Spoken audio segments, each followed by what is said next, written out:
It's like, We have an executive tonight. What's that? We have an executive tonight. Make sure the audience members understand that.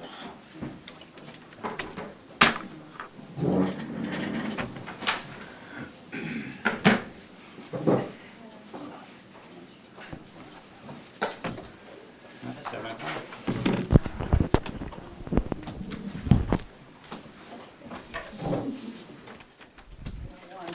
Yeah, right.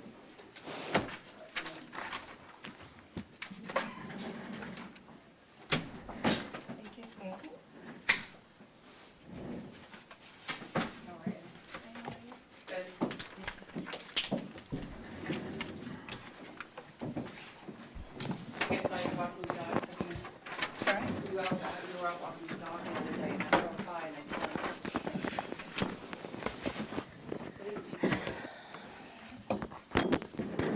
That's really jolly. All right, so we're running behind. So, good evening and welcome to the Town of Rockland Board of Selectmen meeting for Tuesday, May 17, 2022. Please stand for the Pledge of Allegiance. Chief Duffy, can you lead us in the pledge? I pledge allegiance To the flag of the United States of America and to the republic for which it stands, one nation, under God, indivisible, with liberty and justice for all. Thank you. Please be advised that this open meeting is being broadcast live and recorded for playback by WRPS at www.youtube.com/WRPS-Rockland. Please go to www.wrpsrockland.com for further information. First on the agenda, community announcements. Doug? I have no community announcements tonight. Okay. Next on the agenda, minutes, review and approval of minutes of May 4th, 2022.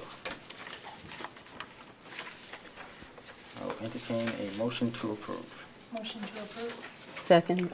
I have a motion and a second. All those in favor? Aye. That's unanimous. Okay.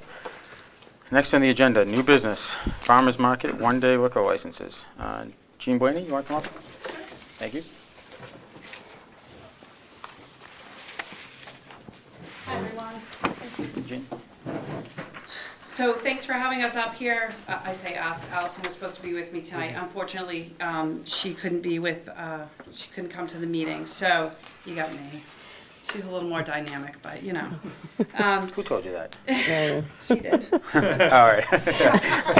Very I'm sorry. kidding. She's gonna watch this playback and kill me, but that's okay. So we're here about the farmers market. The season kicks off on June 11th, as we kind of had talked about before. And we're before you tonight for the liquor licenses that we have. And then any questions that you might have about it. Allison did give me a list of things that I need to read to you. I think we kind of confirmed that we've already spoken to the police department. We've talked about details, the possibility of needing details.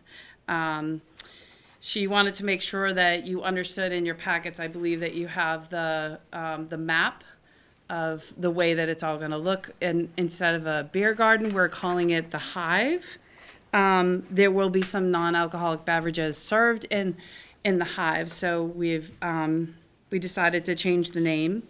It'll be roped off with one opening with signs indicating that there's no alcohol beyond that point. A police detail will be in the garden and paid by the vendor who is approved for the one-day liquor license, whether that's one or two vendors. In addition to the breweries that you have on your list, there's 3 additional breweries that will be announced once their paperwork is in. It's just in process. Beer will be served in the cans to reduce the waste, and wristbands will be given by the servers once they've ID'd the person purchasing the drink. So we also wanted to thank the Rockland Cultural Council for their support. They actually gave us some money to put towards bands and music and some demonstrations throughout the season. So we're super excited about that. So everybody should kind of look for that on our market Facebook page. All of those will be announced at that point. And then I don't know if she actually gave you this additional information. The dates, they start June 11th. They go every other week and through October 22nd. So we've extended the season because so many people were interested. We do, I don't know if she gave you a list of vendors, but we have, I know on the map, she gave you some vendors, but we have actually more that signed up today for various dates. So that's just not a complete list that you have, but if you need one, let us know. So I think that's about it. Anybody have any questions or comments for Jean? Just a comment, it's been wonderful to see you and your team grow the market, and it's fulfilled so many, you know, it began at a time when people were so hungry to get together safely and whatnot. And it's just, it's blossomed, so I look forward to seeing what you can do this year. Thank you. And it looks wonderful. So Thank you. I have to give the majority of the credit to Allison. I gave her, I handed the keys and I said, here you go. And we meet weekly, sometimes bi-weekly. She'll be texting me after this, asking me how it went. But she's really invested in the market, the events, other programming that we do. And yeah, she's an amazing addition to our programs. So thank you for that, Tiffany. I appreciate it. Are you going to be able to keep all the cans and cash them in for your center? So I don't think those cans have a deposit on it, but what we have talked about is somehow getting a recycling bin there so Yeah. that we can actually start recycling. So that's something Right. that we've discussed. Believe it or not, recycling bins need to be monitored so trash doesn't go inside them. Yeah. So we are looking for additional volunteers to help us out with parking or moving tables or helping vendors get to their spots. So if Yeah. there's anyone that really wants to come out and help us out, they can certainly contact our office and we'll get them in touch with Allison. Excellent. Yeah, thanks. Great So, question. so obviously, Jean, last year was the first year that you guys did it, and it was a learning experience, I think, for you guys throughout the course of it, and towards the end, it seems like you guys really hit your stride and had everything worked out. Anything different to expect this year? So the addition of the music, and we have some other types of small events that we were going to be putting on. It's not going to be anything to that you saw like Fall Festival, but certainly Allison wants to continue to do the dunk tank. We were talking about doing an art gallery. So with the help of the high school art teacher and a few other people in the community, as well as Olivia, my assistant, we were talking about possibly doing something like that. So trying to bring all different communities together. We talked about a cornhole tournament, and so I have to really touch base with her and see what she has in the works. But yeah, we'll see what falls. It should be great. Very good. So we have liquor licenses to approve for Untold Brewing, 6/25/2022. Actually, Doug, just looking at this agenda, with any of these ones, I'm just going to do the early ones. I don't think I saw Bentwater and Second Wind. Those are for later. So I want to approve them all until we see that paperwork in. So I think it's Barrel House Z, Rockland Beer, and Untold. Are those the ones? Is that correct? I believe you do have Bentwater Do I have Bentwater? in your packet. And what was the other one you said you didn't see? Second Wind. I think there is. Yeah, they're also, they're, All the ones listed there are in this? Yes. No, okay. All right, I missed signing that up back then. Okay, so I'll entertain a motion to approve the liquor license for Untold Brewing on 6/25/22, Barrel House Z on 6/11/2022 and 10/22/22, Rockland Beer Company 7/9/2022, Black Hat Brew Works 8/20/22, Bentwater Brewing 9/24/22, and Second Wind Brewing 10/8/22. But we'll actually hold off. I'll strike the 10/22/22 for Barrel House Z. That's the Fall Fest? That's not Fall No, Fest? that's Okay. a market date. Okay. October 1st is Fall Fest. Okay, so we'll keep that in there. So I'll entertain one motion for all licenses. Motion to approve. I have a motion to approve. Second. I have a second. All those in favor? That's unanimous. Thank you, Jean. Thanks, guys. Okay, next on the agenda, Rockland Golf Course, one-day liquor license request for 6/11/2022 for Ridge Forward, Inc. Karen, come on up. I'm a nervous wreck. let me Don't tell be you. nervous at all. You're amongst friends. You're fine. Hi.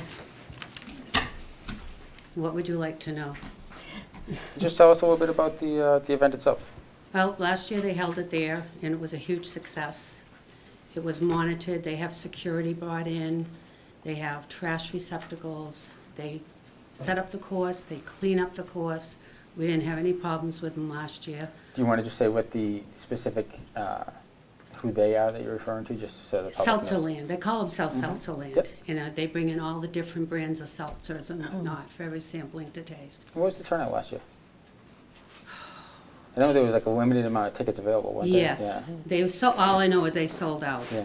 Did Yeah. you increase that And they- capacity this year? I don't think they are, because they're only limiting so many people on the course at a certain time, and your time slot is like from 10 to 10:45, and you're off, you know, you walk through and you're off. So they monitor to make sure that that's the amount of people that It's come the in. fastest round ever, huh? Yeah. Yeah.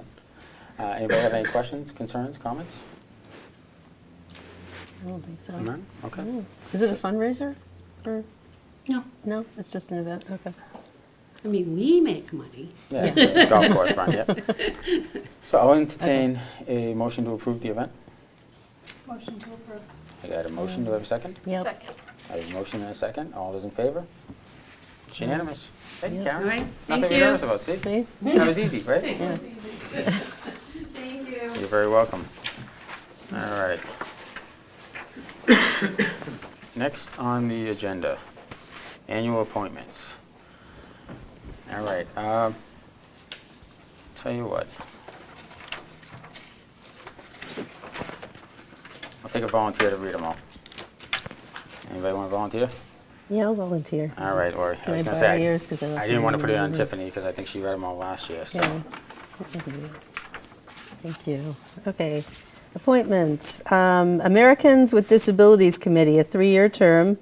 Anton Materna, 416 Market Street. Community Preservation Commission, 3-year term. Stephen O'Donnell, 71 Winding Way. Conservation Commission, 3-year term. Ronald Brunel, 12 Spring Street, and Lorraine Pratt, 771 Hingham. Constable is a 3-year term. Kevin Dalton at 47 Spyglass Landing Drive in Marshfield. Kevin McKenna, 1034 East Washington Street in Hanson. Council on Aging, a 3-year term. Andrew McCarthy, 15 Old Country Way. William Sutherland, 7 Forsythia Lane. And Cinda Childs at 24 Lancaster Street. Land Use Council, annual appointment. Galvin and Galvin, 10 Enterprise Street, Suite 3 in Duxbury.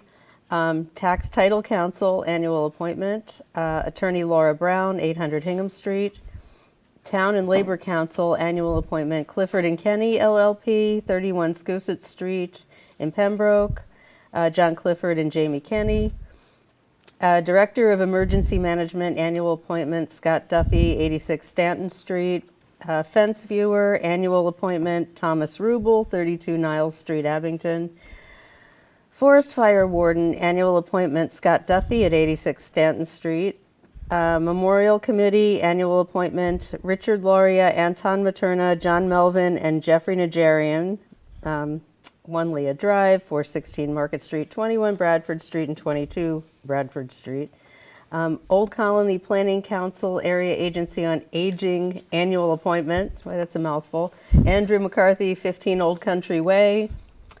Sealer, Weights, and Measures Inspector, annual appointment, Thomas Rubel at 32 Niles Street in Abington. Southfield Redevelopment Board, Rockland Rep, 3-year term, Tom Henderson at 102 Arlington. The Tree Warden, annual appointment, Dave Taylor, 328 Summer. Plumbing Inspector, annual appointment with the approval of the Building Inspector, Tom Rubel, is William Callahan at 92 Center Ave. Alternate is Ed Gesweld, 44 Pondbrook Drive in Hanover. Wiring Inspector, annual appointment with the approval of the Building Inspector, Tom Rubel. James Paul, 162 Webster. Michael Dutton, 8 Chris Roy Drive. And the alternate would be Nicholas Erner at 203 Beach Street. Okay. There you go. I will entertain a motion to approve all, just with Lori abstaining from Cinda Right. Childs for Correct, yeah. Council on Aging. Motion to approve. I have a motion. Do I have a second? Second. I have a motion and a second. All those in favor? That's unanimous with one abstention on the Council on Aging for Cinder Childs. Yep. Okay, next on the agenda, Sewer/Environmental Protection Agency EPA meeting update. Doug? Thanks, Mike. As the board knows, on April 20th, I received a letter from the EPA, from the director of their Enforcement and Compliance Assurance Division for our region, which is Region 1. And I thought I'd start by reading the letter and then explaining the meeting that we had and everything that's transpired since then. So this was addressed to me, and it said, "Dear Mr. Lapp, the EPA intends on issuing a compliance order requiring the town to take certain actions to bring its wastewater collection system and treatment plant into compliance with the Clean Water Act. Prior to issuance of the order and to inform its development, we would like to discuss certain issues related to the town's plans for achieving its NIPD's permit limits and upgrading its wastewater system, as described in more detail below. According to discharge monitoring reports submitted to the EPA by the town, it has violated the monthly flow limitation in its NIPD's permit for 33 months over the past 5 years. The exceedances of the town's permitted monthly flow limit have been persistent. The EPA first issued an order to the town on September 29, 2006, requiring it to address these issues. However, the town has not taken adequate steps toward meeting the limit. We would like to meet with town officials to discuss the following: current and future plans related to I&I elimination from the town's collection system, including the status and implementation of recommendations to remove inflow and infiltration, known as I&I, from the collection system in the Sewer System Evaluation Survey prepared by AECOM in September 2021. Any additional alternatives to removal of I&I the town has considered to achieve long-term compliance, such as the use of inline and offline storage within the collection system and/or other effluent disposal options, and the status of and the town's compliance with the new connection moratorium, which became effective on July 1st, 2021, and any recent modifications to the moratorium, and the town's 2021 comprehensive wastewater treatment plan assessment and evaluation, any schedules established related to implementation of the projects described in this plan, and the status of the comprehensive wastewater management plan currently under development. Please be aware that the EPA's order would not preclude the EPA from seeking further enforcement, including penalties, and that we consider the violations at issue to be serious." And then there's some closing comments just about how to schedule a meeting, and it says the EPA looks forward to discussing these matters with town representatives. So we followed up on this correspondence, and we had a meeting at the sewer plant about a week ago or so, a little over a week ago. And at that meeting, it was myself, Assistant Town Administrator Jen Constable, Interim Sewer Superintendent Dave Taylor. Mike was there as Chairman of the Board of Selectmen, and Town Council John Clifford. Also in attendance was a representative from the operator formerly known as Suez. Now it's Viola. I'm going to forget how to pronounce the name. Viola. Is it Viola? Viola, yeah. Viola, who's the plant operator. And then there were a number of representatives from the EPA, as well as a few representatives from the DEP, the Department of Environmental Protection, which is at the state level.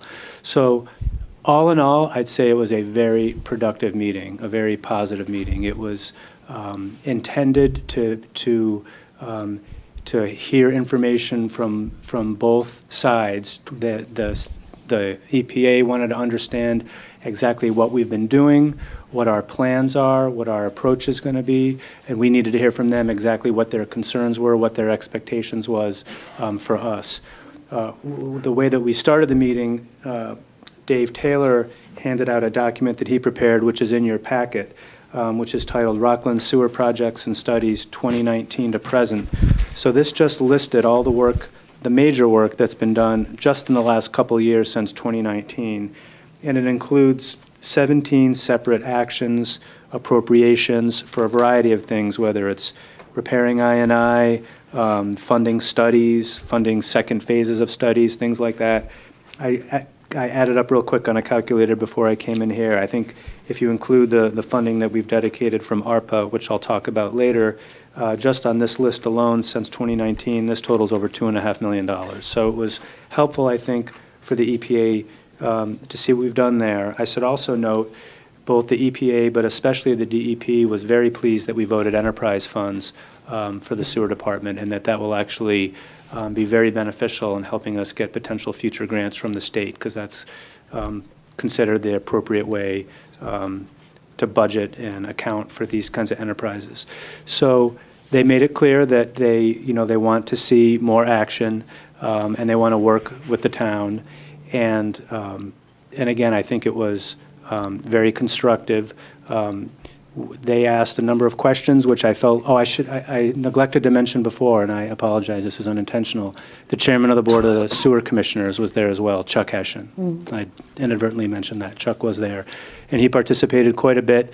He asked them a number of technical questions, and they asked us questions. It was a really good, free-flowing conversation. I think almost 2 hours. I think it lasted about 2 hours in duration.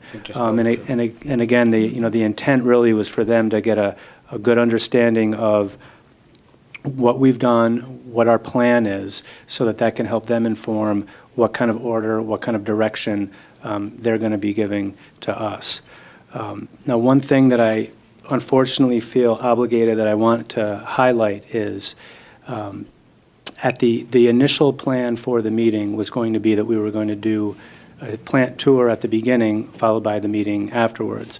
The way it ended up happening was we just went right into the meeting, which, as I mentioned, lasted for several hours. And then when the meeting concluded, then the EPA and I believe some of the DEP folks stayed for a tour at the end. Unfortunately, I'll just say it this way, I guess. I watched the Board of Sewer Commissioners meeting that took place after our EPA meeting. And the chairman of the Board of Sewer Commissioners made the point several times in the meeting, at least 2 or 3 different times, that at the end of the meeting, when they went on the tour, in his words, the EPA took notice of the fact that no other town officials, in his words, bothered to show up for the tour.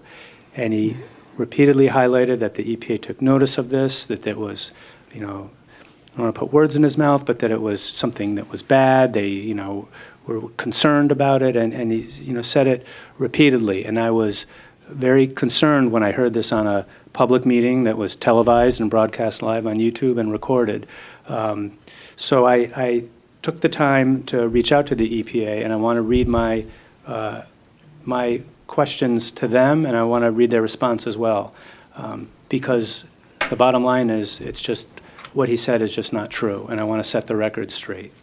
So following that Board of Sewer Commissioners meeting, I sent the following note to the person from the EPA, the head of the Enforcement Division that was at the meeting at the sewer plant with us. I said, I wanted to thank you for meeting with us, with your team last week to discuss the town's permit compliance. We very much appreciated the opportunity to speak with you, and we feel that it was extremely helpful for us to share information and more fully understand the EPA's current position.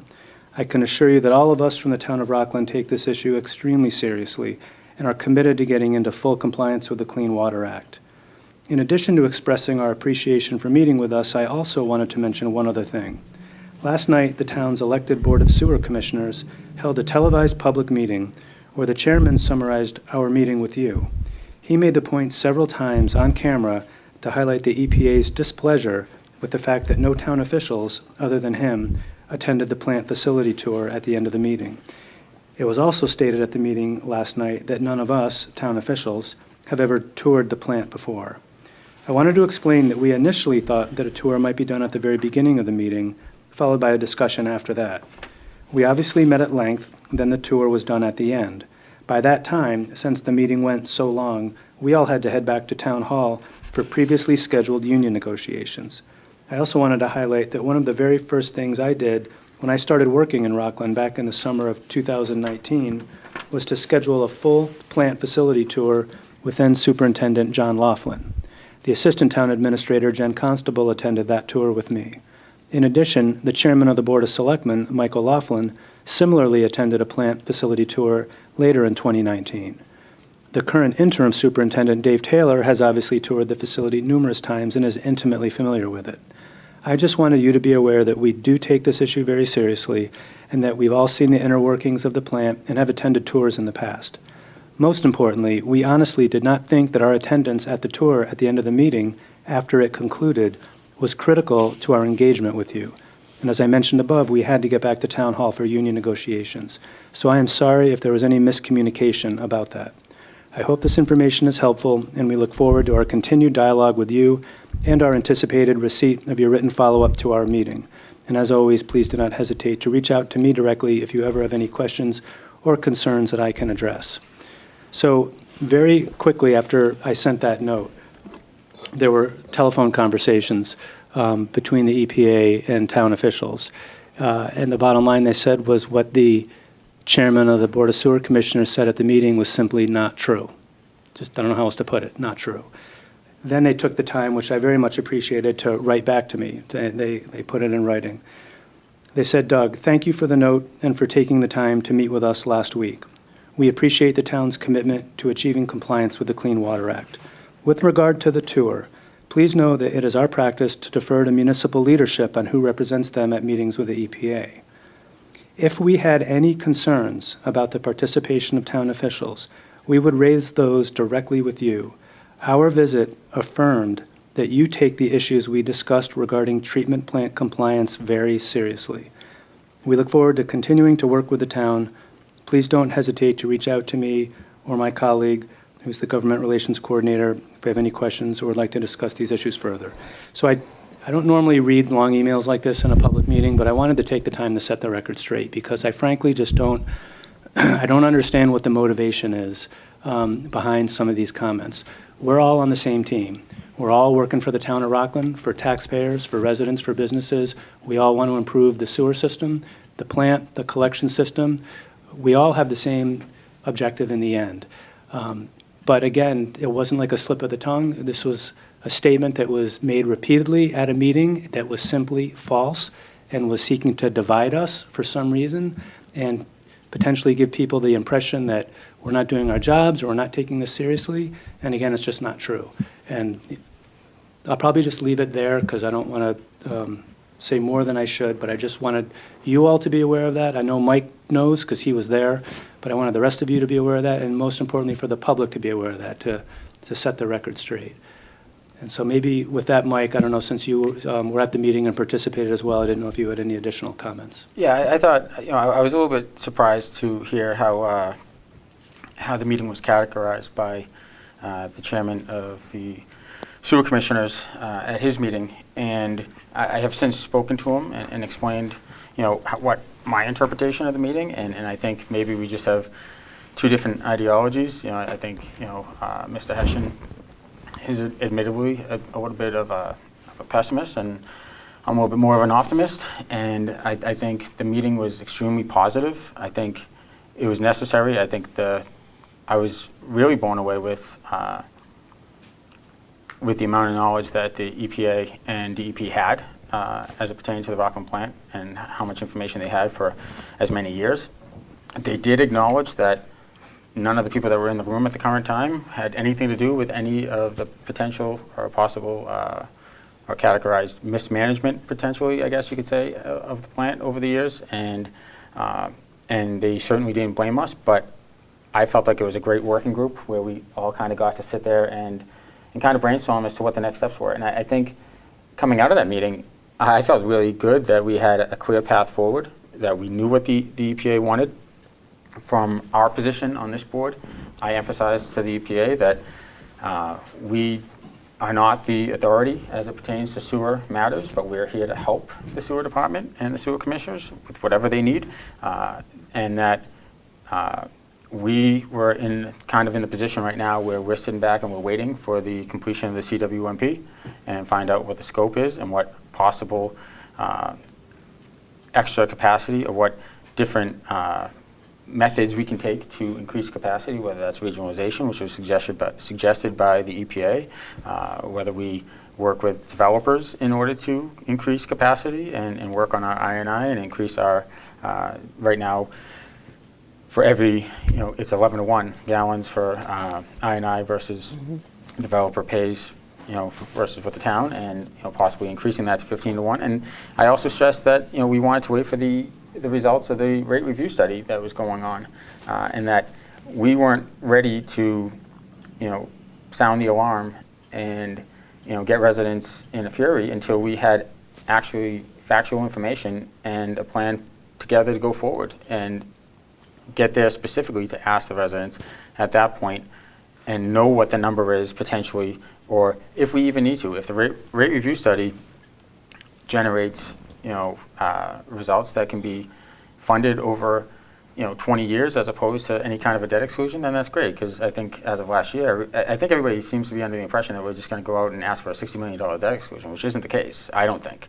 I think we're going to look at this rate review study and look at what can be bonded, similar to the $13 million that was just bonded for the water department, and look at stuff like that, different avenues to get to where we need to get over a duration of time. And the CWMP, the scope of it was what was really, I think, discussed, and that was really a positive thing, because they were impressed with the fact that we were exploring the avenues of expanding and regionalizing and going through different towns and sending some of our flow to different communities. I will say that the EPA was very impressed with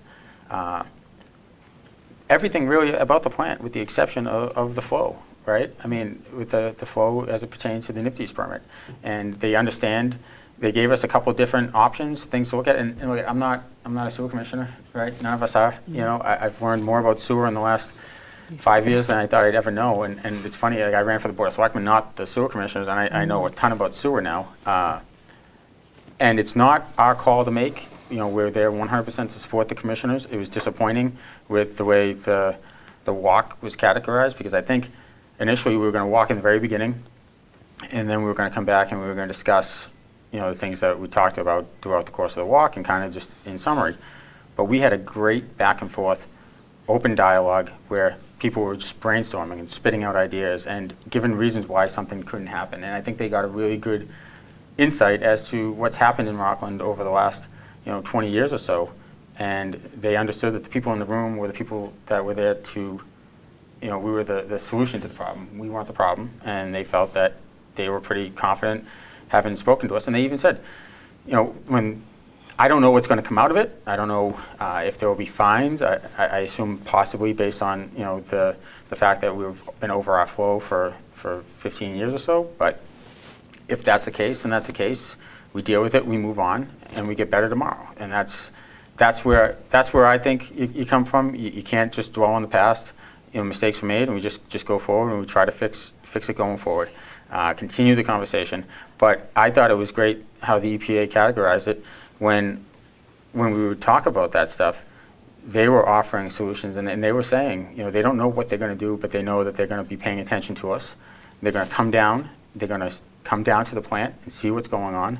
They're going to review more often. So yeah, we're going to be under a microscope a little bit with them. But I invite that, because it holds us accountable. And I think the thing that we got to look at is they gave an order back in 2006 that wasn't followed at all, and no steps were done to improve the flow rates. And the way I walked out of there was that we had lost our goodwill.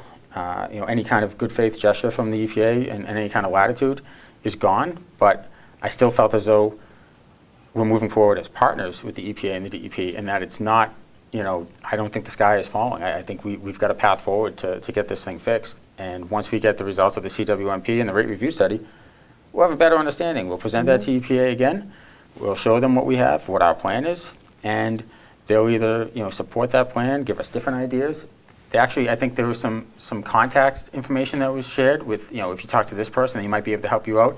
I know they talked about Situate as a neighboring community that had a lot of issues with the DEP and achieving the NIPDES permit. And I know that the chairman of the sewer commissioners and the superintendent in Situate, their phone number was shared with our superintendent, who's been talking to them anyway, but also to our sewer commissioner, so that they can kind of brainstorm together as to best practices. And I thought it was a really positive meeting, so I was kind of surprised when I watched the sewer commissioners meeting at how it was categorized, that we're just all sitting back waiting for the sky to fall, when I think for the first time in a long time, we know what's coming, and we're just ready to get better and fix the problems. And again, I know there's people there's residents in the community that anytime I talk about, water or sewer or anything like that, they say, well, that's not the selectman's job. Well, okay, but you've also put it on us that you want us to act. So from this board, our actions are that we're here to support whatever the sewer commissioners ask us to do, with the full understanding that they are the authority in any kind of a vote. All I ask is that they respect our opinions, and not just because we're Board of Selectmen members, but we're residents as well, and we have just as much right to express our opinions as residents as any other resident, whether elected or not. So that's I guess my expectation. But I felt like it was a great meeting with the EPA, and I look forward to future meetings with them as well. And Mike, I agree with everything you said, and if I can just add on to that. Sorry, I was long-winded. I'm not usually like that. No, that was good. You added a lot of information. Larry Ryan actually told somebody I was long-winded at the last meeting. I was shocked. My jaw was on the floor for days. I couldn't believe it. Calling the kettle I was shocked. I was like, wait, Larry said this? That's funny. So, but I was just going to say that I digress. I think, if the EPA could have just put the hammer down if they wanted and just Absolutely. but they Right. took the time to reach out to us in town hall. They asked us to assemble a meeting of the key officials so they could have this conversation with us to help inform that. So that was really critical. I mean, so I think, as Mike said, that is a good sign. But the town does need to be held accountable because, as Mike said, the town's been out of compliance since that last order in 2006. And I think also the point you made about how none of you are sewer commissioners. I'm not a sewer commissioner, so we fully understand that, we didn't create the problem and we don't have the authority to fix the problem now because that's not our role. But there is still a role for us, and there's a reason why the EPA reached out to me and they didn't reach out to the sewer department, because they wanted to reach out to the top officials, because they know, for example, if the town does need to do, say, a debt exclusion at some point in the future to raise funds, the sewer commissioners can't do that. The only way a debt exclusion gets on a ballot is by a vote of the Board of Selectmen. No other entity, not a petition article, not any other board or committee. It's the Board of Selectmen. So we have to work together. We have to be partners. That's the point. Yeah, I'll piggyback on that too, because I think really what the whole goal of the meeting was, all they knew about Rockland at the time was what they saw on paper from statistics and flow sheets, flow reports. They wanted to look in our eyes and talk to us and see the people that were going to try to fix this problem. And I think when they left the meeting, they felt pretty confident that the people were in place, that we were taking it very seriously, and that, like I said to her, I don't think the EPA necessarily, I don't think they know how our system of government is set up. They come from Boston, and I think they were, at first they were trying to talk to me as if I was, the person that was in charge of the sewer. And I was kind of, pointing to Chairman Hushin, and they even acknowledged the fact that, like, yeah, well, we don't quite know, we don't quite understand. Somebody's going to have to explain to us at some point how the selectmen aren't in charge of this. But in the meantime, we'll just talk to the sewer then. But we made it abundantly clear. It was crystal clear that we're one team and that we're working together, and whatever needs to get done will get done, and that just because past people in the town, whatever position might have been responsible, that might have seen this beforehand or didn't look at it beforehand. And as much as the EPA says that they're going to come down and they're going to look at it and hold us accountable, we're going to do the same thing. This isn't going away. And in fact, I was actually thinking, I eliminated liaisons a little while back because I felt as though it was more important for the conversation to go to the town administrator and the assistant town administrator, but I've been really kicking around the idea of possibly just bringing back a liaison for the sewer department at this point, just so that we have a point person potentially on the board that can report back to us. So, any thoughts on that? Anybody have any thoughts? I volunteer for that. Okay, well, you volunteered. Anybody else? Anybody? Yeah. Anybody else interested in that doing that, or? I'm certainly more interested in becoming more involved, but I think that's great that you Well, volunteered. yeah, I was the liaison already for it. Oh, on from finance. Okay. Oh, fantastic. And I'm familiar, but if anybody wants to join me and So be tell a you what, co-liaison. why don't we that'd be do this? fine. Because there's so much back and forth. why don't you be the liaison for sewer? Great.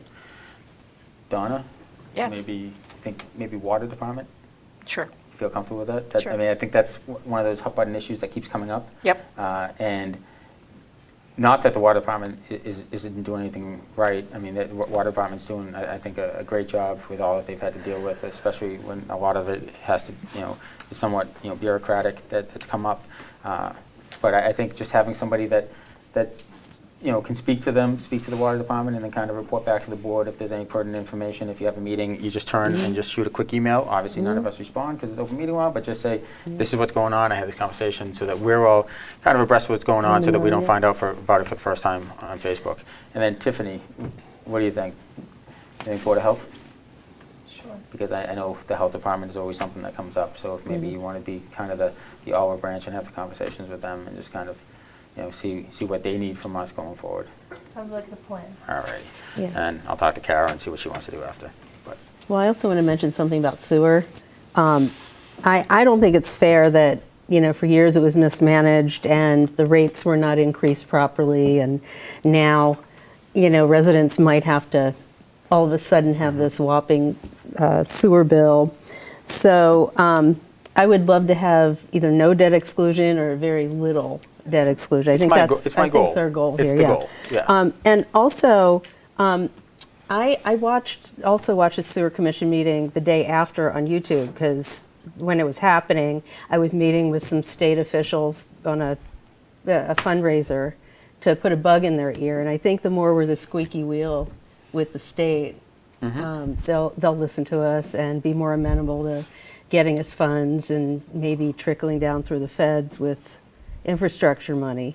Well, I appreciate you volunteering to be the squeaky wheel. Yeah, I mean, I'm pretty passionate about this issue. know. And also, I had an idea, which is way outside of the box, which I don't think has ever been done before, but is to get a volunteer army of seniors who need something to do, who would like to research private funding for specifically earmarked for our sewer.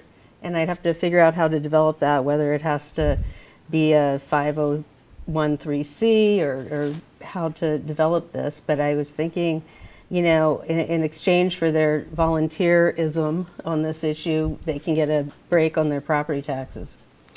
And we can go to big pharma and big oil and the military industrial companies like Lockheed Martin and say, hey, you guys need a tax write-off, use us, dump it in this fund. And I'd be more eloquent than that, but it can be very convincing. So my goal would to be, at least initially, to get 50 $1 million donations. And I think it can be done.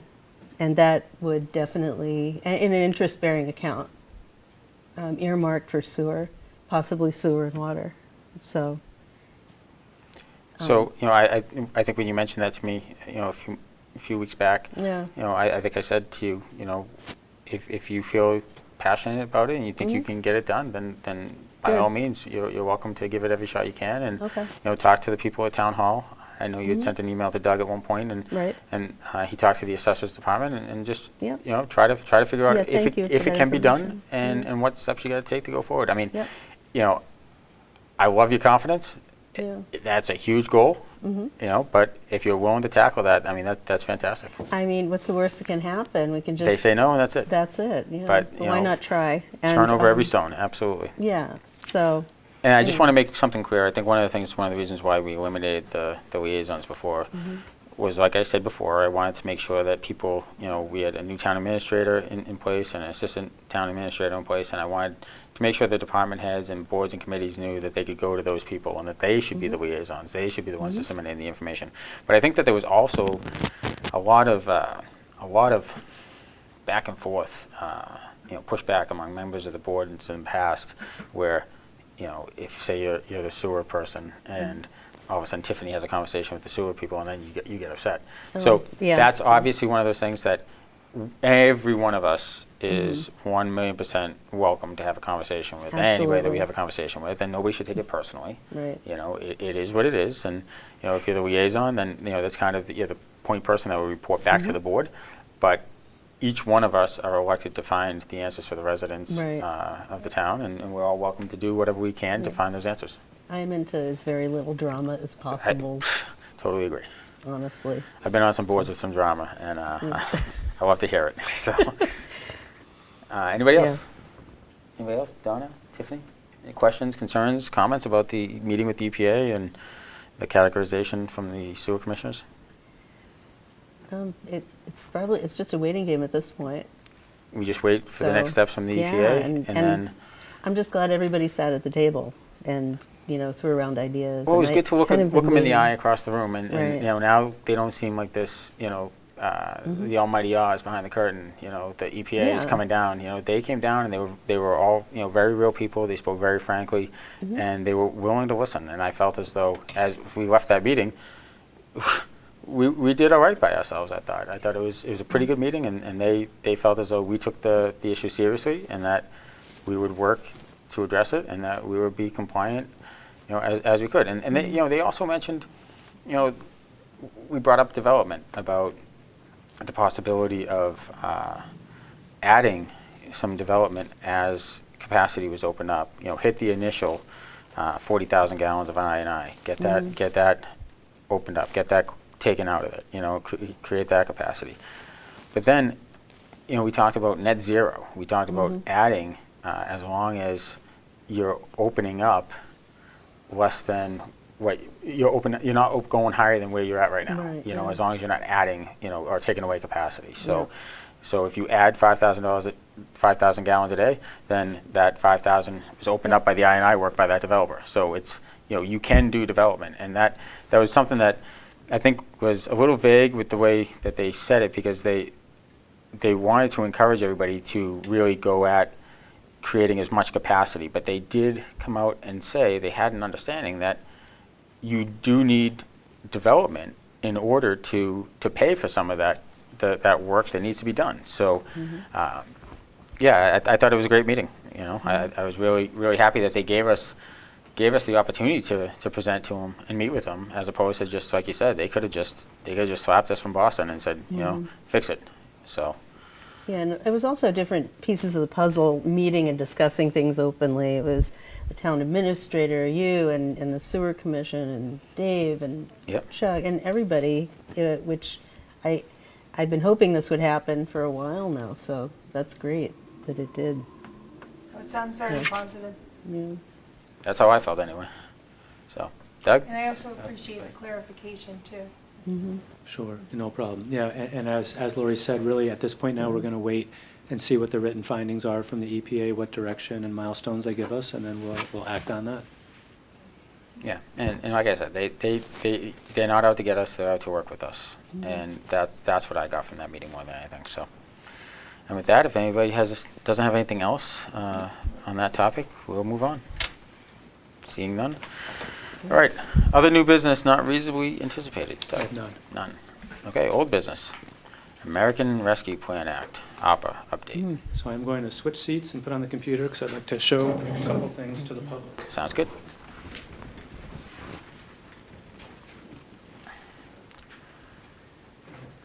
Just going to need a moment to get all the technology going here.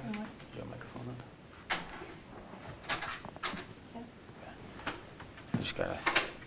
Just got a message from WRPS. Everybody's microphone's on?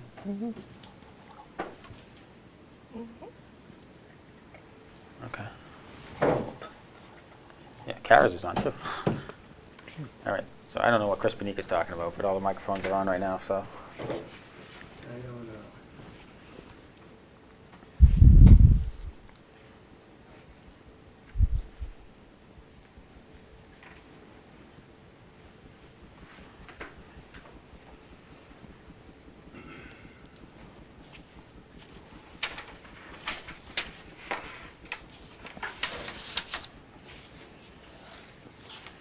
So while I'm getting the computer together, I'll just highlight that the two, what I'd like to talk about tonight is, I know I've given overviews before about the American Rescue Plan Act, but I've been spending quite a bit of time working with Jen Constable as well as other town staff other stakeholders, and we have some good information to share, big picture, total dollars available, as well as some ideas and priorities for spending. And in particular, I was really hoping to get some input from all of you as far as priorities, because being the top elected officials, that's where I should be taking my direction from. So just to start, hopefully, let me see if I make this a little bigger and then scroll down, if that'll work. Okay, great. So we've talked a bit about ARPA funding in the past, and how there's two different segments of funding. And I thought at this point it would be helpful just to put the numbers down on a piece of paper, so you, as well as the whole community, can understand exactly what we're dealing with. So starting at the very top, and I'm sorry this is a busy chart, but this is really the simplest way I could think of to explain it. Starting at the top, you'll see we have a grand total of $5.27 million that will ultimately be available to the town in Federal American Rescue Plan Act funds, called ARPA. One segment of those funds is referred to as being directed toward non-entitlement units, NEU. So the town of Rockland is one of those NEU non-entitlement units. That funding, and we get that funding directly from the federal government, doesn't go through anyone else, goes directly from the feds to us, from the federal treasury to the town of Rockland. That amount totals $1.88 million. And it comes in what they call two tranches. That's the term the feds use, a tranche. So sort of two phases. Each phase is $941,000. So you'll see on the left-hand side that 1.8 million NEU direct funding.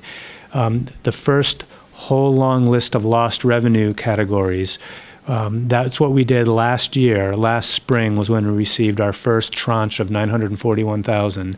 And at the time, there was no final Treasury rule. There were like interim final rules, all these different pending rules.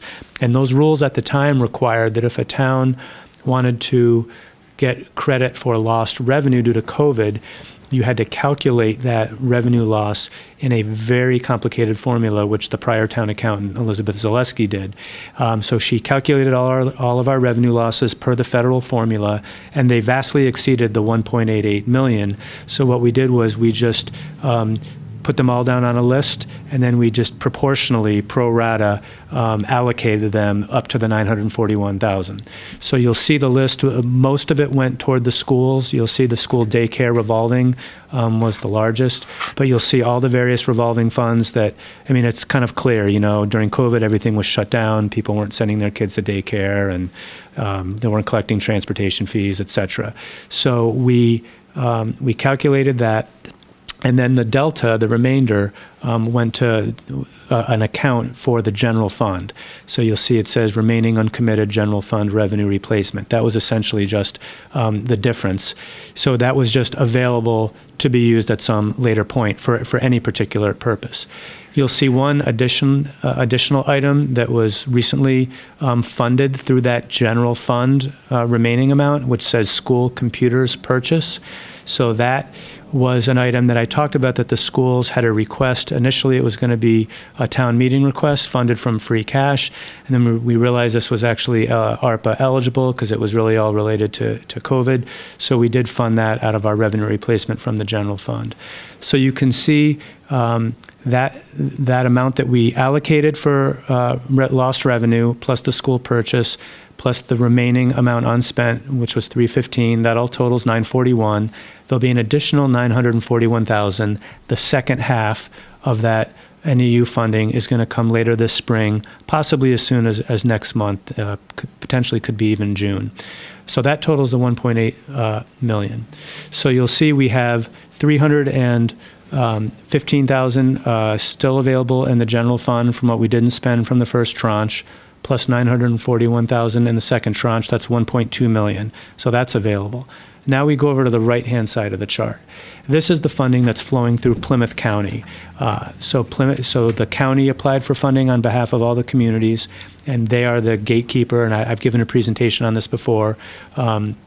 They're doing a great job. The only downside to having this funding go through the county is that we're actually not able to just do the standard allotment of lost revenue, just because of the federal rules. And when you add up all those counties, we exceed that threshold. And so through the county side, we'll really be applying for funding more through the discrete categories, water, sewer, broadband, those types of things. We've previously talked about and earmarked $500,000 for the water department for PFAS remediation, and we also talked about $515,000 to replace the digester boiler at the sewer department. So we've already committed that $1,015,000, and again, our total from the county was $3.388 million. So that leaves an amount available of $2.37 million. Then you go down to the bottom, the 2.37 available from the county, plus the 1.25 for the NEU funding that we'll get. That's a total of $3.6 million that we will have available to be committed sometime between now and 2024 and actually expended between now and 2026. So that's a thumbnail of everything that we have already done through revenue replacement and what we've committed through the county. The other point I'll make on this before I go on to the other sheet is, again, on the county side, we really have to, any funding has to be targeted in these specifically allowable categories. And there's only, a few of them. But on the left side there, that revenue replacement, the NEU funding, the final Treasury rule opened up a lot more flexibility with how those funds can be used, and it's not targeted to only those limited categories. It can essentially be used for any legitimate governmental purpose. There's suggestions about things to do to encourage, communities' resilience from COVID and economic growth and all that kind of stuff. But I just want to be clear, we have more flexibility with our NEU funds on the left than we do with the county funds on the right. And the next sheet that I'll show will highlight that. So any questions on this before I move on to the other sheet? Okay. Great. So that's a summary of the available funding and what we've committed. So next, I've been working a lot, again, with Jen, other department heads, variety of other stakeholders, essentially on ideas and priorities. And I wanted to share with you where we're at now. I have a couple of things that I want to highlight that I think are going to warrant a lot of consideration, and a couple things I'm hoping that you'll agree with me and give me the green light to proceed.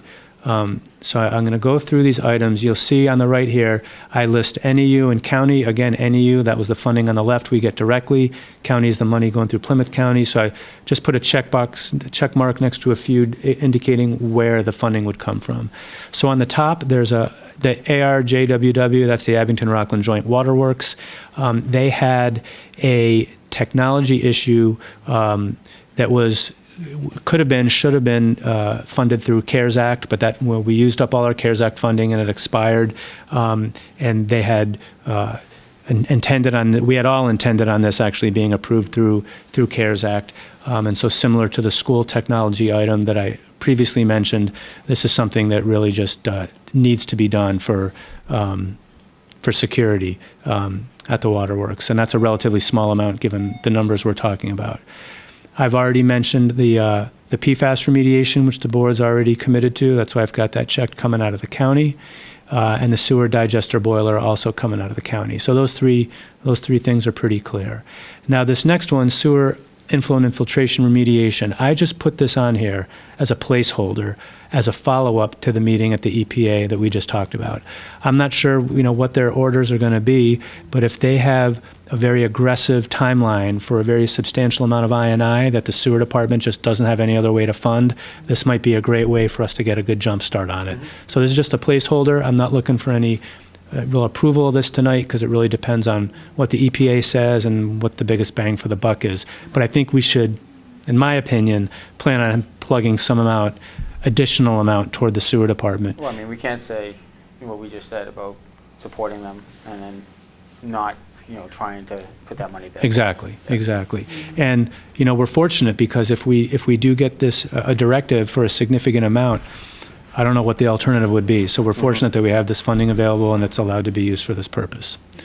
So next, going down to the school department. We've met several times with Dr. Cron and Jane Hackett.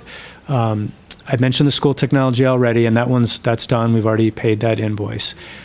The next one is school furniture, storage, and tents. So this related to during COVID, when they had to socially distance, hold classes outside, rent tents, remove a lot of furniture to spread things out and store all that. That expense totaled $20,000. And I'm going to skip below Eston for a minute to the school FY22 substitute and CNA salaries. I'm going to read what this is because I did ask Jane Hackett to give a little bit more explanation, which I'll share with you. So this $130,000 is for ongoing costs of substitute teachers, tutors, and CNAs, which are certified nurses assistants. These positions were created and approved as COVID-related by Commissioner O'Brien under Plymouth County Cares, and due to the ongoing spike in COVID, we continue to average 18 positive staff cases a day and over 15 student absences. It's requiring extensive substitutes, tutoring, and medical administrative assistance in the nurse's office. And they talk a lot about the need for the CNAs. Initially, this number was actually more than double this amount, but they're using some of their federal funds that are referred to as the ESSER grants. They've had 3 different batches of federal grants, ESSER funds, and they're going to use that to reduce that liability from the much larger amount down to this $130,000. So when I initially met with Dr. Cron and Jane about it, when they first started talking about salaries, I got very nervous because I said I don't want to use one-time funds for recurring staff, but they explained that this is really one-time expenses because of this blip in COVID, and this is only just getting them to close FY22. This is not for next year. This is to pay expenses in the current year. So they're kind of lumping together this 130 plus the 20 in a $150,000 request, which personally, I support, and I think this is something that would be very helpful. That's a good point to bring up because typically, it's not a good idea to pay for salaries, recurring bills with one-time funding. But to your point, this is paying for stuff that was above and beyond that they needed during COVID. Right. That's kind of what ARPA was designed to do, was to help them out. So, yeah, I agree with you. I'm supportive of that. And again, the plan is that these expenses would not continue into the next year. So, and we got a lot more to go over, and I'm happy to answer questions at any point. But this is one of those items because time is of the essence for the school department. It'd be helpful to give them the green light sooner rather than later. So I'm seeing a lot of nods. I don't know if you feel like doing votes or just consensus. I'm fine with consensus. You guys feel pretty good on that one? Yeah, okay. Great. Consensus? It's just a weird. Yeah.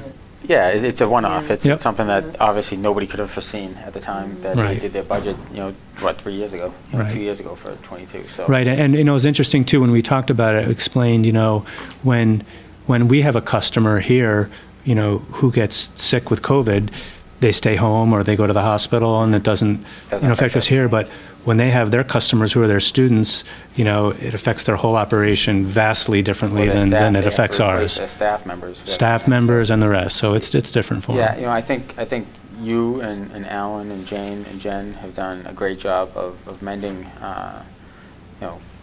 some of the bridges and relationships that weren't great in the past. And I think us agreeing as quickly as we did on that, just shows how much things have changed in town over the years and stuff like that. So yeah, I support that 100%. Yeah, nope, that's great. So this next one, this is a big one, and this is one of those that this is not a firm number. This is admittedly just a rough estimate from the school. But as the elementary school project gets to completion, Jefferson and Memorial schools get demolished, they're going to be reconfiguring Eston for some different ages, and there could be a substantial amount of work that will need to be done at that school, partially, potentially, to deal with a different age of students there, but also just other building issues that need to be done. And that was not funded as part of the Phelps Elementary School project. So that's something where I just highlighting it, stick it in the back of your head to think about. I don't doubt for a minute that whatever they ask for is needed. The issue is really going to be more how we balance that need against all the other needs. So I think we should just wait for them to have a more refined cost estimate, and they can come and give more detail. But I wanted to make sure to have it on the list that it's been requested. So then next, moving down to highway. So we've been working with Dave Taylor. Dave, for years, has been working on trying to secure a grant from the state to I don't even want to say pave, because it's really completely reconstruct all of VFW Drive from Union Street, wrapping all the way down around the corner up into Weymouth Street, all the way to the town line in Hingham. This is a huge project. It would include, sidewalks, curbing, landscaping, drainage, everything. It would be fantastic.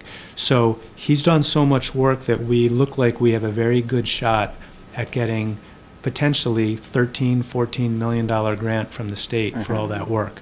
But to be able to get through that TIP process, that Transportation Improvement Program process, we have to put some skin in the game and get some preliminary, or I should say more preliminary engineering done. So this $465,000 amount is for additional preliminary design, which should help us leverage potentially $13+ million in federal funds. So we're also working on some other opportunities to try to get that funded elsewhere, either from other stakeholders or potentially other grants.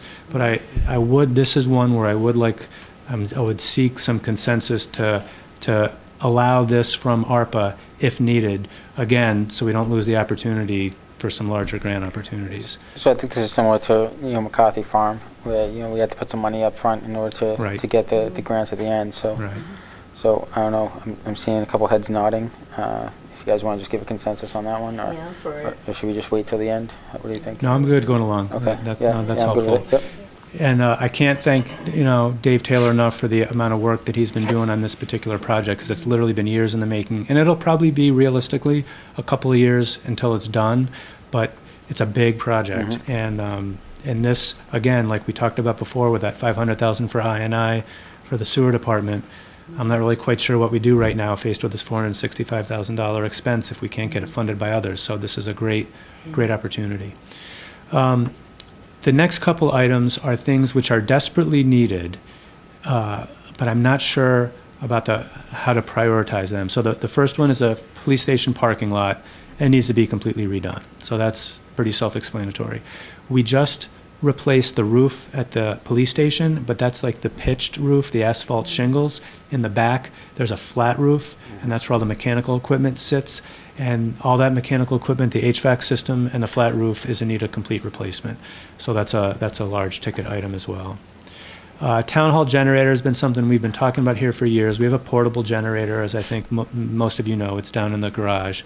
We have several issues with that. The first is it doesn't fully power the building. It's a portable one, so when it goes out, literally someone, meaning like Chief Duffy and Gino, our IT director, have to lug this thing outside, get an electrician to hook it up.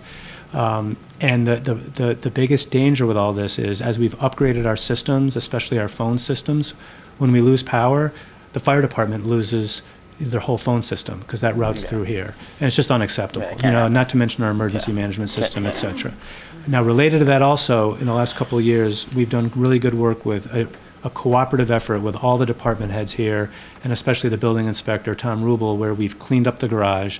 Tom Rubel's installed massive shelving to start giving us a little bit of file storage space, because I think Donna, better than anybody, understands our incredible lack of file storage space in this building. Yeah, that was a nightmare for you. Yeah. So if we can get the generator out of the garage and have a permanent generator outside, that'll free up a lot more space for additional storage, which then gets to the bottom item there, which is it's currently a completely unconditioned, unheated space, and so papers curl, and it's not right. So that $30,000 is just an estimate to get that space heated and air conditioned with a generator out, and then we'd actually have an appropriate file storage area.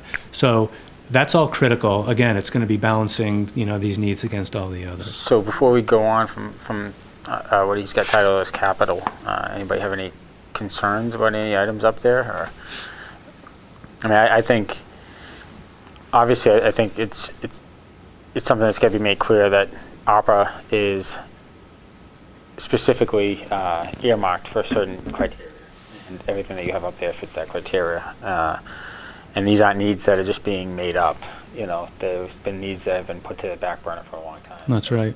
I think everything up there, it's not the first I've heard of it. None of it's coming as news to me. It's stuff that's been talked about for a while. So I don't have any concerns. And again, That is we can't fund all of this because this Obviously. exceeds our amount. These are just Obviously. ideas. Yeah. Obviously, but I mean, as some of these amounts, become, reality, like you said, some of these are rough estimates, stuff like that, so, but, I wouldn't, there's nothing on there that I wouldn't say is worthy of being pursued, and at that point, just prioritize what the greatest needs based on what the numbers are that fit most closely to what the projections are, Right. if that makes sense. Yeah, no, it does.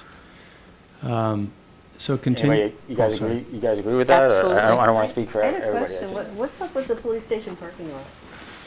Yeah, it's the pavement is failing in places, and it's we have a lot of expensive vehicles that go through there, and it's at the end of its useful life. And I heard about it when I first started, and it's one of those things where it gets hard because most towns do this.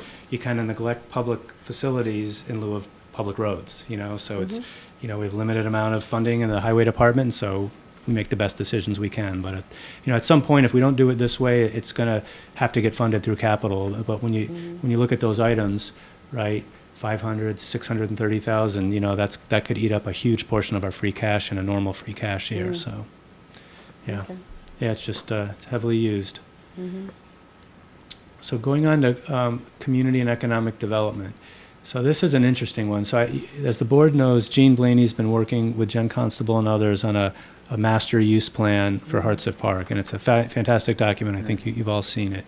And you'll see there's a very large That's huge, range yeah. of spending, and so it's literally on the low end with some really simple little fitness stations, benches, picnic tables, whatever, small low-hanging fruit, all the way up to some of the larger items that include reconfiguring the entrance, parking lot, and even including constructing a gymnasium, thinking ahead to potentially abandoning McKinley and relocating services there. So there's a very large spread. And so this is something that I think, not tonight, but I think we should dedicate some real time with you, have Jean come in, maybe the parks and others with Jen, to really talk about what our vision is there.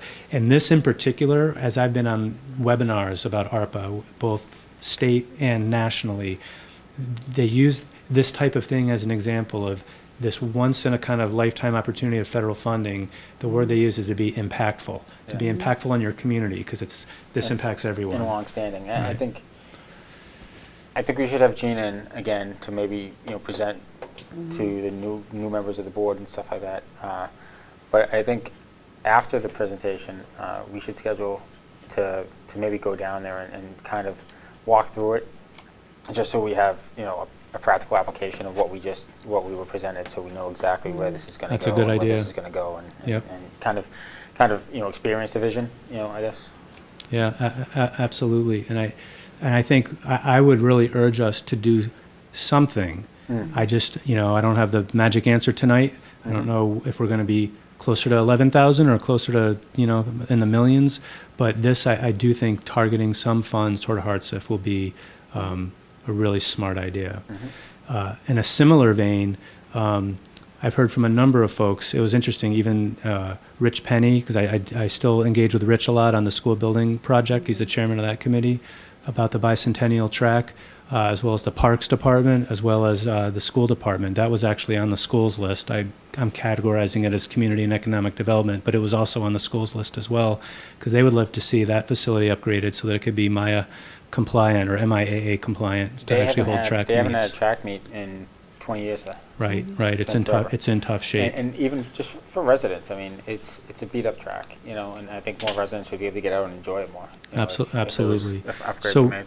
we, just conservatively increased. The last estimate when it was on the capital plan was closer to 700,000. Just seeing the prices of everything going way up, Entire world. we jacked it up to $1 million. Again, I think it's Worthwhile would be cost. great, but again, it's how much funding do available. Now, this next category of funding is something Jen's been working on, and this is starting with the storefront design all the way down through marketing and branding. This is another one that I'd love to get some consensus on tonight. So the storefront design guidelines, and I'm just going to read a few things because Jen unfortunately wasn't able to be here tonight, otherwise she'd be talking about this. She's working a lot on the local rapid recovery plan that we've been talking about for a while, that we got assistance from the state about, and the revitalization action strategy. And she is working with MAPC currently. I'm going to throw out every piece of jargon I can here: local rapid recovery, MAPC, revitalization. She's looking to get additional planning grants from the state to help with this effort. I think some of this funding can actually help us leverage some of those other grants.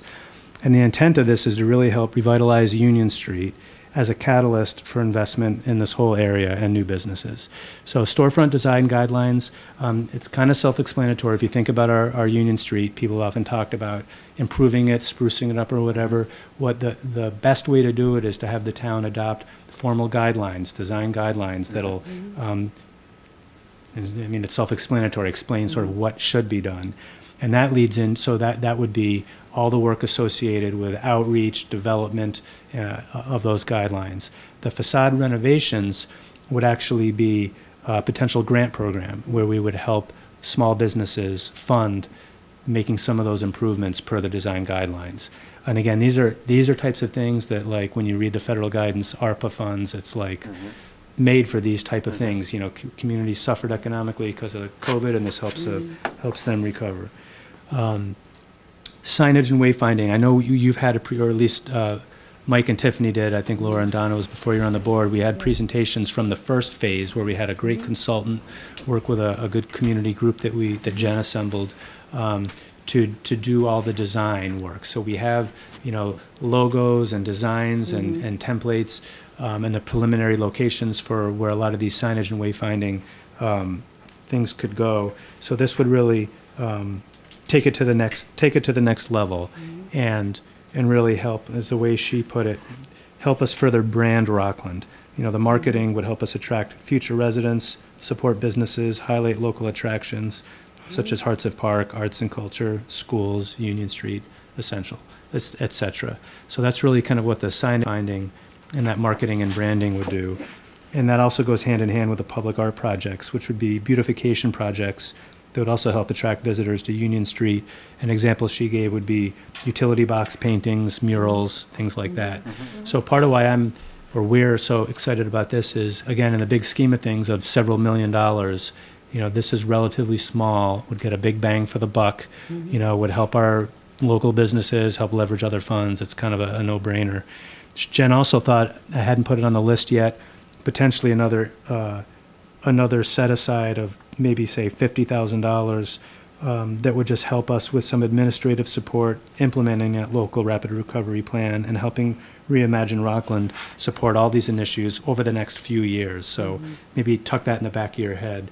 But if I saw a lot of heads nodding, if you guys are in agreement, this is something that I think would be helpful if you all agreed, so we can kind of get started on now, because these things take time.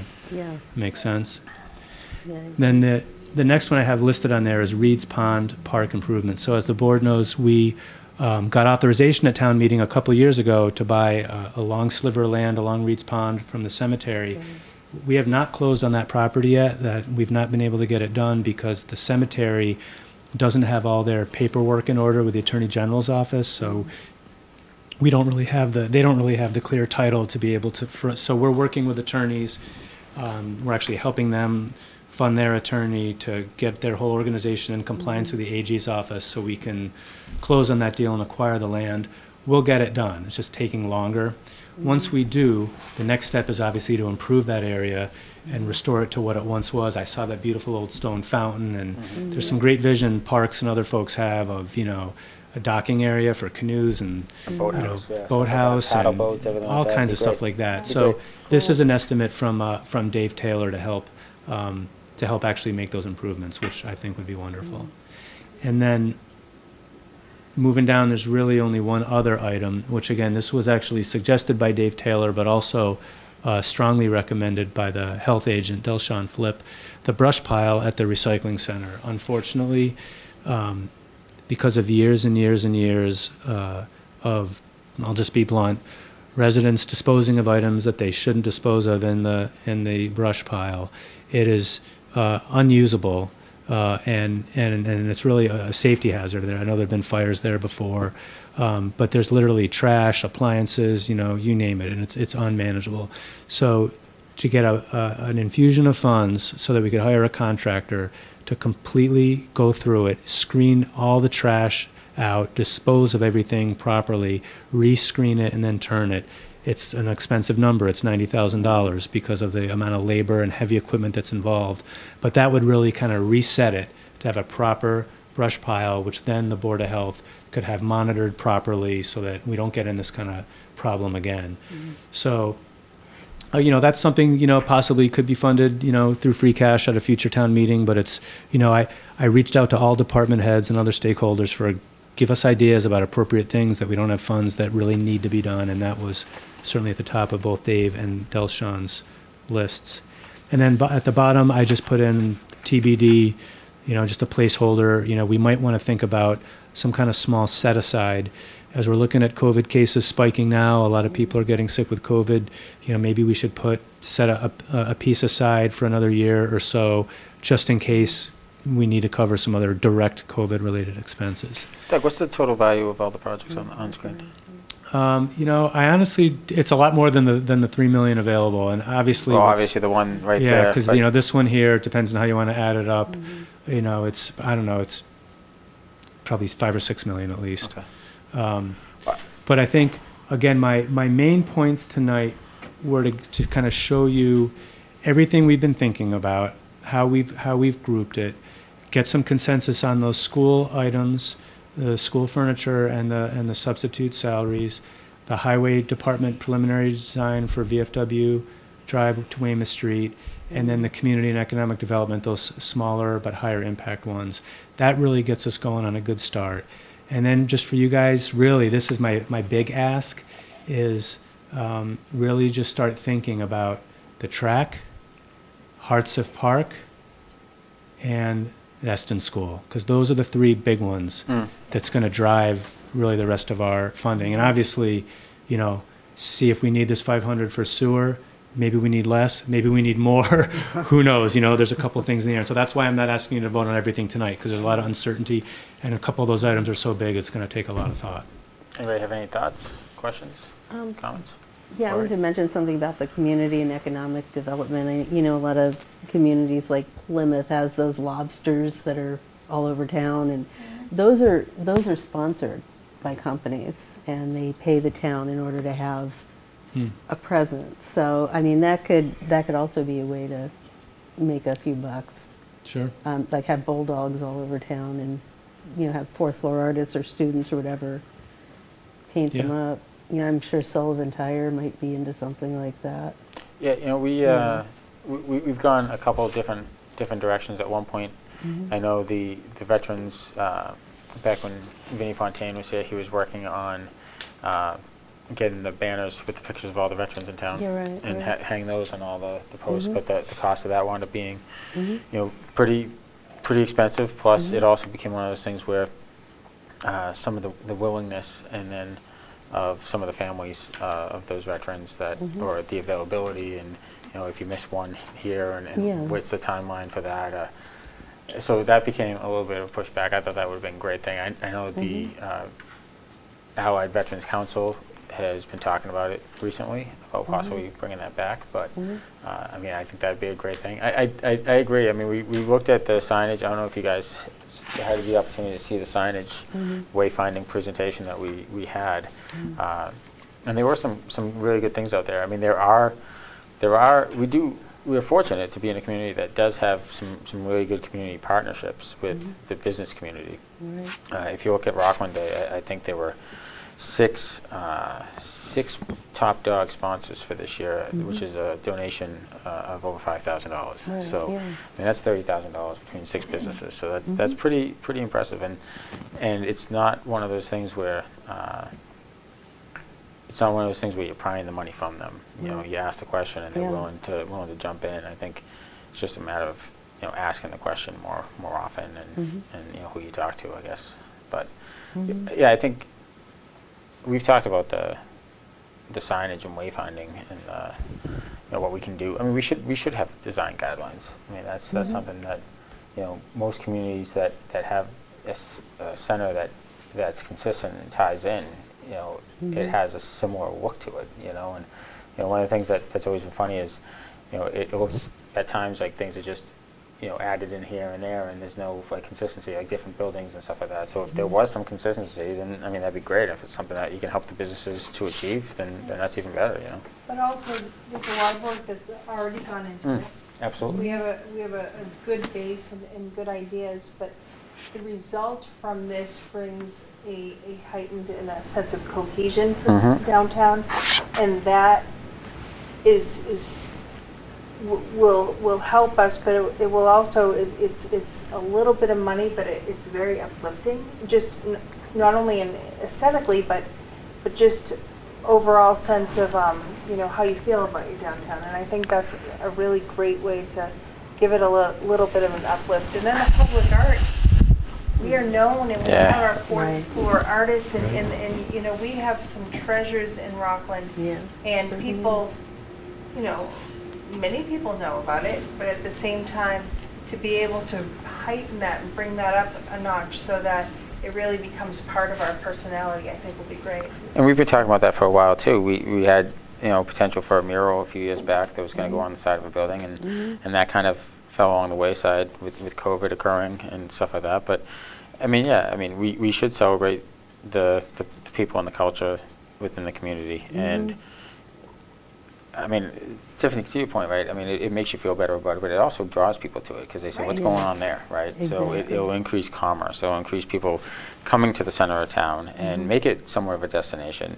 I mean, you see it with businesses all the time. They make a quick change, or they have something going on in front, and all of a sudden everybody's like, well, let me stop. I never knew that even existed before, So. Yeah. And another thing, I mean, I have actually been approached by fourth floor artists and plan to talk to their board of directors about possibly having a storefront with like a revolving. Yeah, we talked about that a few years back. We had talked to a few different groups, and I think that fell through. But I think it was also, we got to remember too, is that there are landlords, and it depends on what the landlord is willing to allow to happen. We talked to them about their open storefronts and if they were okay with people displaying their art projects. And I think at one point there was some support, but then the person that supported it, that space got rented out to a business. So then that kind of fell along the wayside. But again, any one of us, and Doug and Jen, obviously they talk to the landlords uptown all the time. So any one of us, if you start those conversations, just share with the group, let us know what's going on.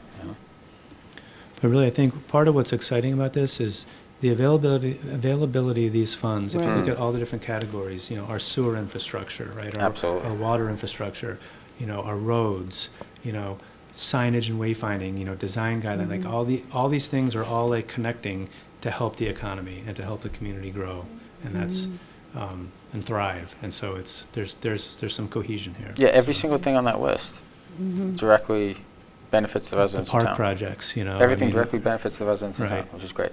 Right.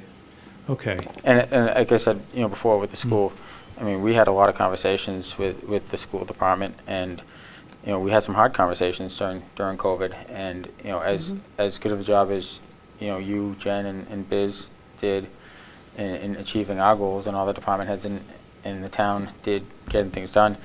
I mean, the challenges that Alan, Jane, and the school committee faced were pretty drastic as well. And I thought they did a great job. And to my point earlier, I fully support the stuff on that. And obviously, if we could get a better estimate on the Eston school, but that's something that would need to get done anyway. Right. So I think we need to get a better estimate for Eston. And like I said, I think we're going to really need to talk about Eston, the track, and Hearts of Park, and really figure out where the priorities are, and we'll go from there. Yeah. I think throw Reed's Pond on that list too. Yeah, sure. Yeah, because that's something that'll be good for everybody as well. Yep, agreed. A great list, Doug. Okay. Anybody else? Any closing questions? Before Doug's closing. All right. Thank you for that. That's very helpful. I appreciate the direction. I'll just stay here, I think, for the rest. Yeah. Where's the agenda? Oh, there it is. Okay. Next on the agenda, other old business not reasonably anticipated. Doug. I have none. Okay. Town Administrator's report and correspondence. Doug. Great. So just a few things, random order. The first is our Verizon cable TV license that the community has is set to expire. We've been working for the last really year plus with attorney Chris Kenny from Clifford and Kenny on the whole renewal process. And we're fortunate because both Comcast and Verizon are receptive to having informal negotiations and not only going through the formal route. And we basically think through the informal process that we're going to be right where we need to be, because there's only a few options. When it comes to funding, we're already at the maximum amount. Can't ask for any more than that. We're not allowed to talk about prices they charge customers because that's not within our purview, so that's off the table. We're looking at things like getting a new HD public access channel rather than the standard definition channels that are there. So there's a few good things. We've been working closely not just with Chris Kenny but also with WRPS, our Cable Access Corp. So the bottom line is we're planning on having a required public hearing with the Board of Selectmen at your meeting on June 21st. And that'll be right at the beginning of the meeting. And it should be then, because that kind of gets us within the right time frame to do it before the contract expires. So assuming Mike and the rest of you are good with that, we should plan on June 21st. And I anticipate it'll be a very quick hearing. I'm not anticipating much involved with it. Next, I wanted to mention that the health agent, Delshawn Flip, secured a state grant for $18,000 for COVID-related expenses. And in talking with the school department, they have a lot of additional COVID testing expenses that they're incurring, because as we talked about earlier, there's still a lot going on there. And unfortunately, ARPA funds, they cannot use ARPA funds for that expense, because one of the things with ARPA, the federal rules are we have to follow all federal procurement for every penny. And this is one of those quirky things. In state law in Massachusetts, certain things are exempt from procurement rules, like healthcare, hiring doctors or nurses or medical testing. Those things are exempt for municipalities. We don't have to go out to bid. At the federal level, there's no exemptions. So if you didn't follow the federal procurement, you can't use ARPA funds for it. So the cost is more than that, but Delshawn's agreed we can use that whole $18,000 grant to offset the school's COVID testing expense. So they're very pleased about that, and I want to thank the Board of Health for that. Next, I wanted to mention briefly that the Brockton area Transit, let that go, is conducting a survey right now, and we have the surveys at Town Hall, the library, the Senior Center, and the Community Center. I'm just going to read a couple sentences about what it's about. Brockton Area Transit, BAT, is conducting a Town of Rockland micro transit survey. Starting in 2022, BAT will expand transportation options within the Rockland region by implementing a new on-demand service. This will replace the Flex Route service BAT currently operates in Rockland with a service that provides the door-to-door convenience of Uber and Lyft while maintaining the affordable price of public transit. Customers will be able to travel throughout the town of Rockland as well as to key destinations in Brockton and Abington. Rides can be requested through a smartphone app or by calling BAT directly. In order to best design this service, BAT is seeking input from local area businesses and residents. Please consider responding to this short survey.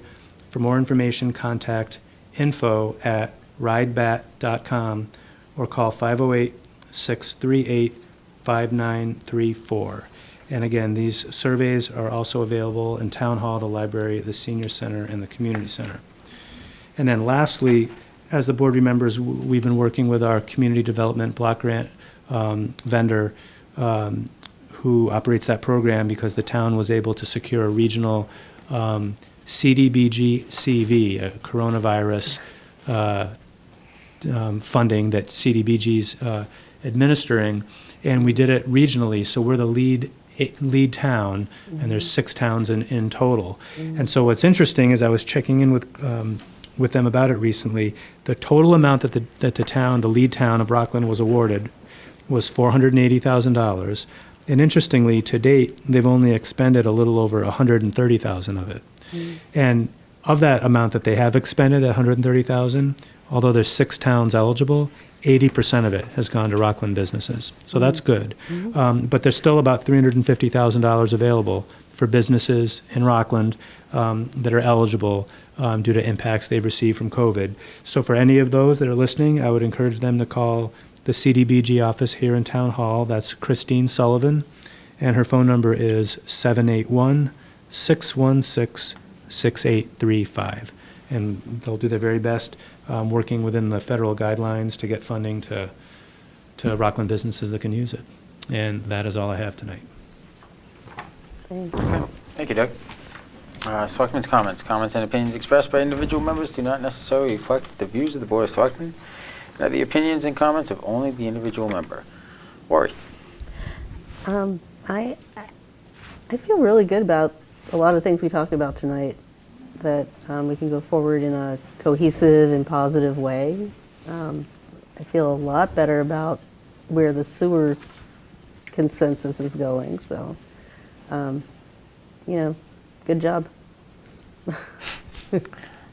Thank you, Lori. Donna? I got nothing. Sounds good. All right. No problem. Tiffany? No new comments. No new comments. Nope, You not sure? tonight. No jokes? Nothing? No May the 4th be with you or anything like that? No, but next one. Next one. Okay, all right. Maybe that's your stick now. You gotta have that every time. May the 17th. Yeah, maybe. Waka waka. Oh God. Okay. Work on it. All right. Forget I said anything. Okay. All right. Yeah, and I'm actually. I think I talked enough during the meeting, so I have no comments. Did you disagree? Did you disagree? You just said yeah. Like that was out loud. Like you guys heard that, right? All right, Tiffany. I can't hear that. All right, I see how it is. Girlfriend stick. All right, so I have no comments. So with that, I'll entertain a motion to adjourn. Motion to adjourn. I have a motion. Second. I have a second. We're going to adjourn into executive session, not to reconvene. So I'll entertain a motion to adjourn to executive session per Mass General Law, Chapter 30A, Section 21A3, to discuss strategy with respect to collective bargaining and to conduct collective bargaining, specifically to consider a grievance request pursuant to the collective bargaining agreement between the Town of Rockland and professional firefighters. Per Mass General Law, Chapter 30A, Section 21A2, contract negotiations with non-union personnel, fire chief and deputy fire chief. Per Mass General Law, Chapter 30A, Section 21A3, to discuss strategy with respect to collective bargaining, all bargaining units, AFS-CME, clerical AFS-CME, highway, park, tree, police officers, police superior officers, firefighters. Per Mass General Law, Chapter 30A, Section 21A3, to discuss strategy with respect to potential litigation that is demonstrably likely, and to review and approval of executive session minutes for 4/5/22. So I'll take one motion. I got one. Do I have a second? Second. I have a motion, 2 seconds. All those in favor, we'll do roll call vote. Selectman Childs, Yes. Selectman Shortall, Yes. and Selectman Needham, Yes. and myself. Thank you, everyone. Good night. Good night.